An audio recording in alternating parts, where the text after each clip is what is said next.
Initial Evaluation, part of the IDEA Accessibility Project, created by Advocates for Justice in Education and funded by the DC Developmental Disabilities Council.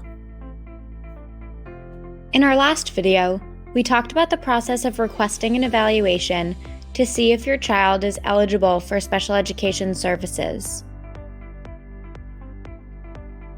After you make the written request for evaluation, the Multidisciplinary Team, or MDT, meets to review existing data and information on the child, identify what evaluations or assessments are needed, and obtain parental consent for evaluation. The Multidisciplinary Team's job is to coordinate and identify what will work best for each student. Members of the Multidisciplinary Team include at least one parent or guardian, at least one of your child's regular education teachers, at least one special education teacher, a representative of the public school agency, which can be the school's special education coordinator, a professional who can interpret the evaluations to be conducted, such as a psychologist or a speech pathologist, and if appropriate, the child. Once the parental consent forms are sent, signed, and received, the evaluations can begin.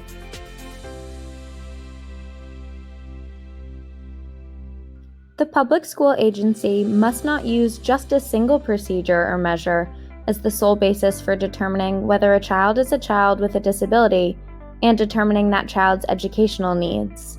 It must ensure that a full and individual evaluation is conducted for each child being considered for special education and related services, and must evaluate the child in all areas of suspected disability or parents' areas of concern.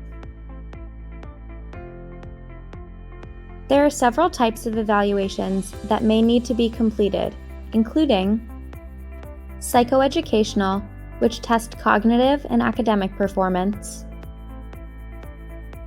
clinical psychological, which assess social and emotional status, occupational and physical therapy exams, which test motor abilities,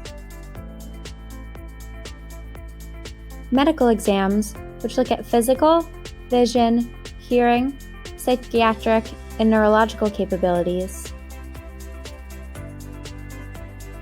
vocational, which include occupational interests, skills, and other interests of the child,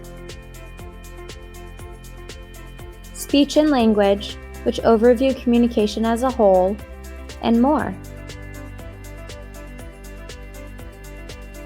Each evaluator must draft a written report describing the results of the test and recommendations. Parents must get a copy of the evaluation reports no less than 5 business days before the multidisciplinary team meets to review the results.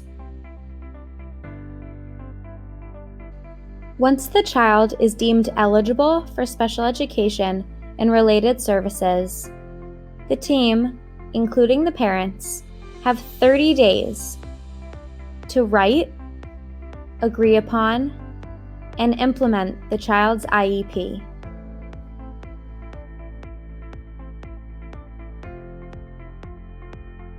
After the review meeting, if parents still disagree with the evaluation conducted by the school, they can request an independent education evaluation, or IEE, often at public expense. Let's go over the important points of things you should remember as a parent going into this process. 1. All tests and evaluations must be given in the student's native language. 2. All assessments should be tailored to assess specific areas of educational need. 3. Your child should be tested in all areas of suspected disability. 4. After your child is evaluated, you as the parent should receive the evaluation report no less than 5 business days before the multidisciplinary team review meeting. And 5, if you're ever unsure, call us at AJE.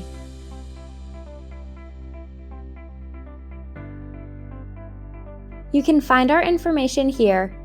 Email us, call us, check out our social media, and fill out a help request on our website. Keep watching the series for more information about the special education process and your rights as a parent of a child with a disability.